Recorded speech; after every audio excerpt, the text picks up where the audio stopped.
Benjamin Netanyahu, A Complex Legacy of Leadership. Introduction. Benjamin Netanyahu, a prominent figure in Israeli politics, has served multiple terms as the Prime Minister of Israel, creating a profound impact on both domestic and international fronts. His political journey is marked by a complex interplay of leadership, policy decisions, and controversies, particularly regarding the treatment of Palestinians in Gaza. This article examines Netanyahu's life, his political career, and the significant issues stemming from his administration's policies, particularly focusing on their implications for the Palestinian people. Early life and education. Benjamin Netanyahu was born on October 21, 1949, in Tel Aviv, Israel. He is the son of Professor Benzion Netanyahu, a well-known historian, and his mother, Tzila, who immigrated to Israel from Poland. From an early age, Netanyahu was influenced by his father's nationalist sentiments and commitment to the Zionist cause. After completing his high school education at the prestigious Herbal School, he joined the Israeli Defense Forces, IDF, as a combat soldier in the elite Sayeret Matkal unit.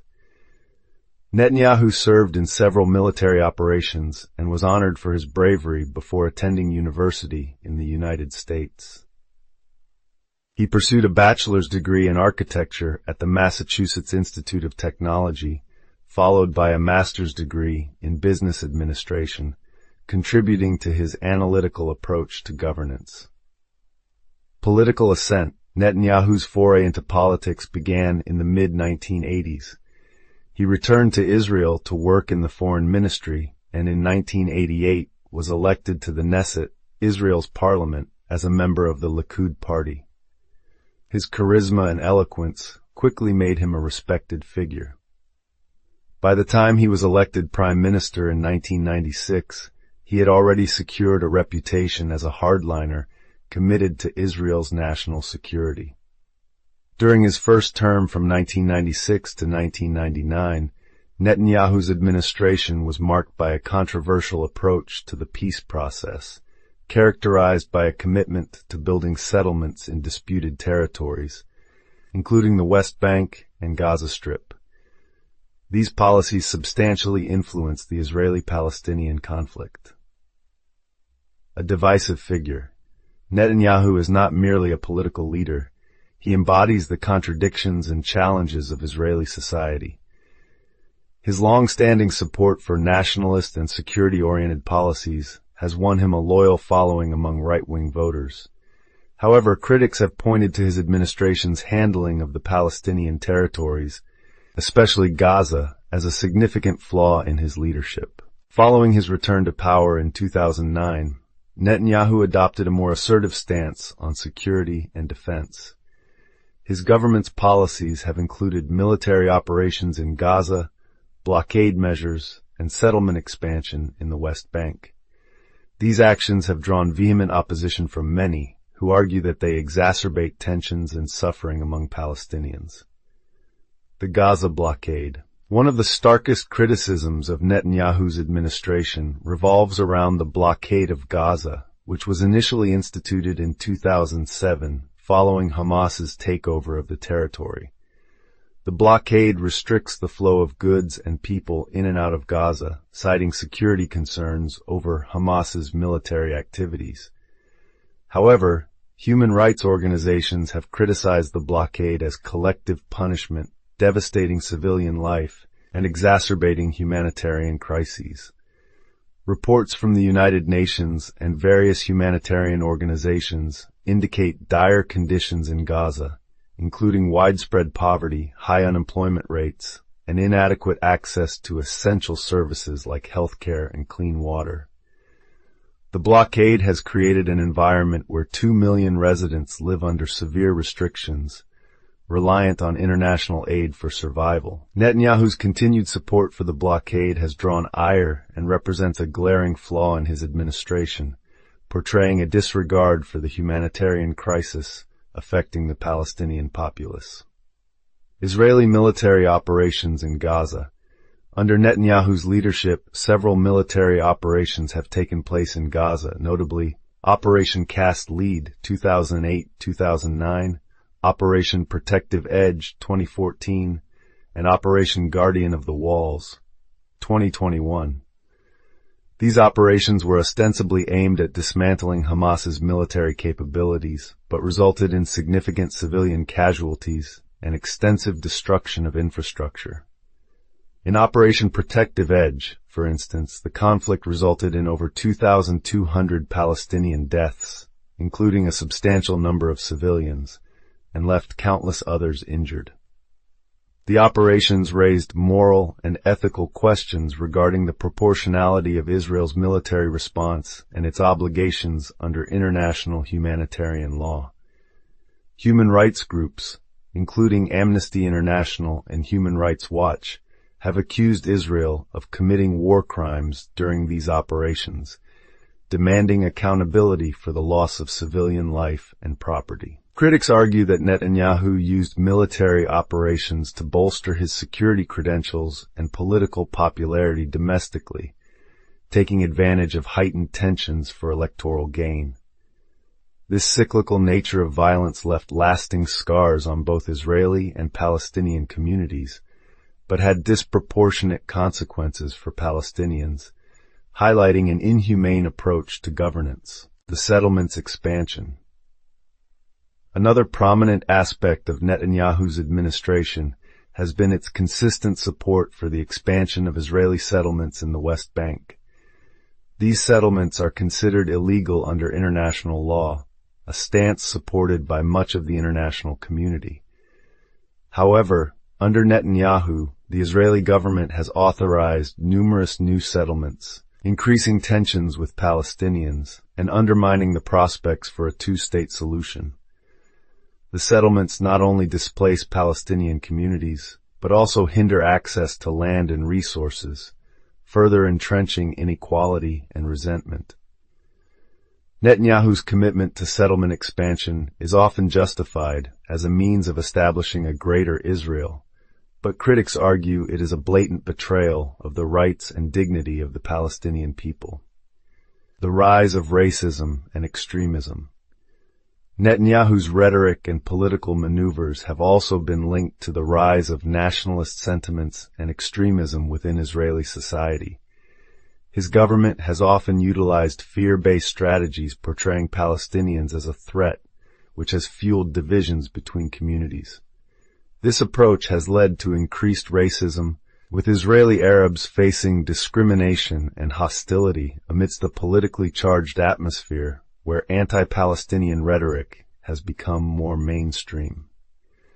Legislation introduced under Netanyahu's administration, such as the nation-state law, which officially prioritizes Jewish interests over democratic values, has prompted critiques of the Israeli government's commitment to liberal democracy and human rights.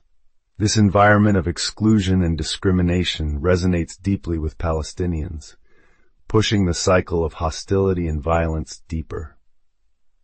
International isolation and controversy. Netanyahu's policies have also led to increasing international isolation for Israel.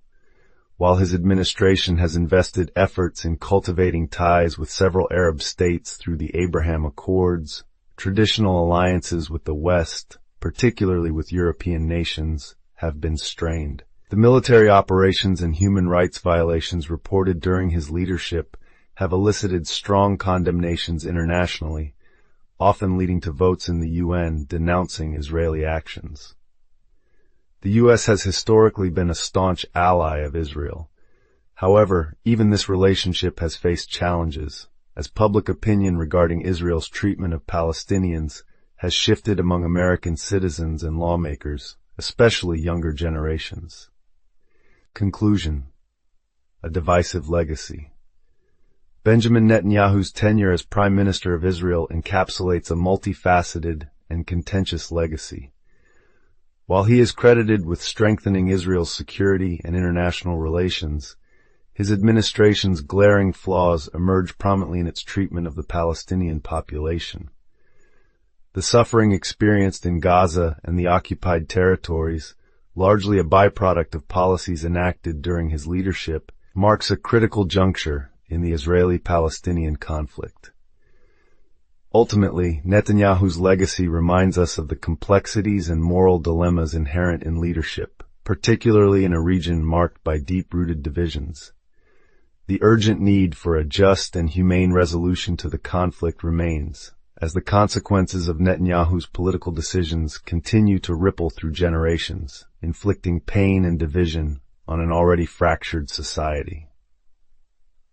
As Israel and Palestine navigate their intertwined futures, the importance of compassion, respect for human rights, and recognition of dignity for all peoples must be prioritized to break the cycles of violence and establish a lasting peace. Part 2.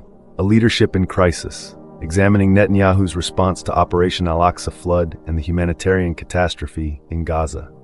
Introduction.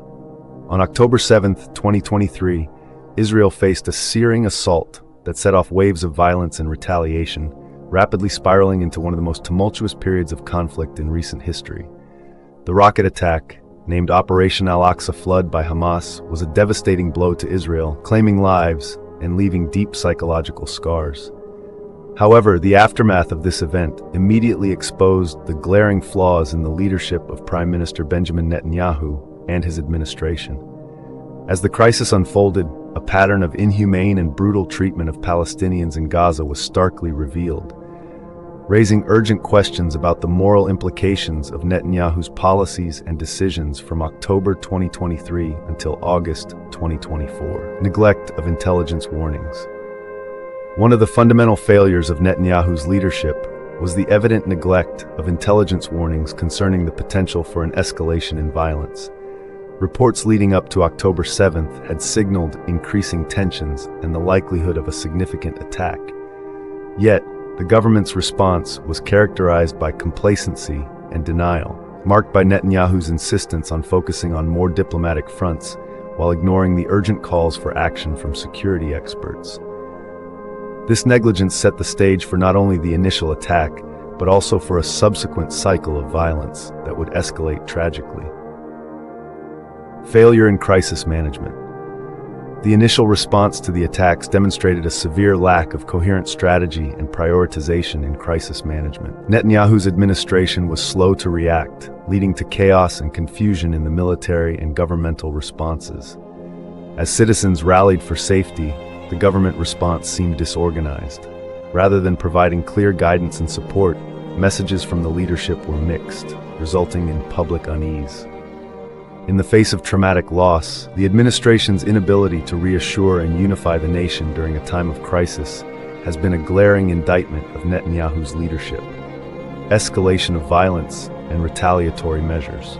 In the wake of Operation Al-Aqsa flood, Netanyahu's government responded with overwhelming and disproportionate military force against Gaza. The bombing campaign, which has persisted for months, has led to an unprecedented humanitarian crisis in the Gaza Strip.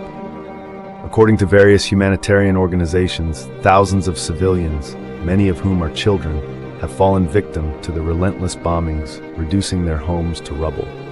The IDF's indiscriminate bombings, characterized by a drastic escalation in aerial strikes, has not distinguished between militant targets and residential areas, tipping the scales of warfare to horrific levels. Netanyahu's fervent calls for retaliation has become emblematic of a leadership willing to sacrifice human lives in the name of national security. While defending a nation under attack is a paramount concern for any leader, the means of achieving that defense must not come at the expense of international humanitarian law. The Attorney's Council has reminded the administration of its obligations under Article 51 of the UN Charter, yet these warnings appear to have fallen on deaf ears. The spiraling violence has led many to question whether Netanyahu's administration has truly been seeking a resolution, or rather has been perpetuating a cycle of vengeance that will ultimately make peace unattainable. Humanitarian crisis and economic siege. As the violence has escalated, the humanitarian situation in Gaza has quickly deteriorated. Netanyahu's administration has imposed severe restrictions on the flow of essential supplies, exacerbating an already critical situation. Food, water, and medical supplies have become scarce, forcing entire communities to the brink of famine. The blockade has led to widespread suffering, rendering hospitals inoperable and leaving patients without access to life-saving treatments. Human rights organizations, including Amnesty International and Human Rights Watch, have condemned these actions, characterizing them as collective punishment, which is a grave violation of international law. Despite the evident humanitarian crisis unfolding, Netanyahu has displayed a chilling indifference. Reports from journalists and aid workers on the ground have illustrated the desperation of the Gazan population. With little regard for civilian suffering, Netanyahu has continued to justify the relentless bombardment under the guise of national security, further highlighting the moral deficit at the heart of his administration. Stifling political dissent and media freedom. In the midst of the ongoing crisis in Gaza, Netanyahu's government has taken measures to stifle dissent and control narratives surrounding the conflict. Journalists reporting from Gaza have faced unprecedented restrictions, and independent reporting has been systematically curbed. Such actions undercut the principles of democracy that Israel purportedly embodies and has fostered an atmosphere of fear and censorship among those seeking to speak out against the ongoing violence. The administration labels critics of its military strategy as disloyal, promoting a dangerous atmosphere where speaking out either on social media or in public forums risk being vilified or worse. The leadership's scapegoating of dissenters and critics has not only cultivated societal division, but has also raised alarms regarding the erosion of freedom of expression in a country that has long prided itself on its democratic values. International isolation and diplomatic failures. Under Netanyahu's leadership, Israel has faced growing international condemnation for its actions in Gaza. The administration appears to be woefully unprepared for the diplomatic fallout of its aggressive military strategy. Instead of engaging in meaningful dialogue and potentially working towards a ceasefire, Netanyahu's approach has frequently alienated traditional allies and has driven sympathetic voices into the arms of the global opposition. Notably, protests have erupted globally condemning Israel's actions, reflecting an increasingly diffused understanding of the Palestinian plight, driven by relentless media coverage exposing the humanitarian impact of the violence. The Prime Minister's failure to engage with international partners and the wider diplomatic community highlights a misjudgment not just of foreign relations, but of the responsibility of Israelis to work toward a sustainable peace. Long-term implications for peace. Historically, Netanyahu's administration has exhibited a skewed view of the ongoing Palestinian conflict, focusing more on military solutions than on long-term peace-building initiatives. As violence flared throughout late 2023 and into 2024, it became increasingly clear that the military solution would offer no lasting promise for stability and safety for either Israelis or Palestinians. His tactics fostered a cycle of violence that would inevitably reinforce the narratives of both radicalization and victimhood on both sides. The disregard for diplomatic efforts and the shirking of responsibility for long-term peace settlements raise critical questions about Netanyahu's commitment to sustainable solutions. How many lives must be lost? How many dreams must be shattered before the cycle of violence is re-examined? The harsh reality that a military solution cannot solve deep-rooted issues has been all but ignored. Conclusion. Benjamin Netanyahu's leadership in the aftermath of Operation Al-Aqsa Flood has been a reflection of deeper systemic failures that have historically plagued Israel-Palestine relations. Through neglect of intelligence warnings and a failure in crisis management, to an escalation of violence and stifling of dissent, Netanyahu's administration has trailblazed a path of destruction that has left countless Palestinians in Gaza suffering in humiliation and despair. As we analyze the events from October 7, 2023, up until the end of August 31, 2024, the glaring flaws in leadership underscore an urgent need for change, both in governance and in approach to peace in the region. The call for a more humane and constructive dialogue surrounding the Israeli-Palestinian conflict is more pressing than ever as the cycle of violence continues. If history is to be a lesson learned, it is imperative that current and future leaders recognize that peace cannot be built upon a foundation of brutality and inhumanity. The people of Gaza, and indeed the people of Israel, deserve better. The consequences of these turbulent months will not be easily forgotten, and the wounds of this conflict will take generations to heal.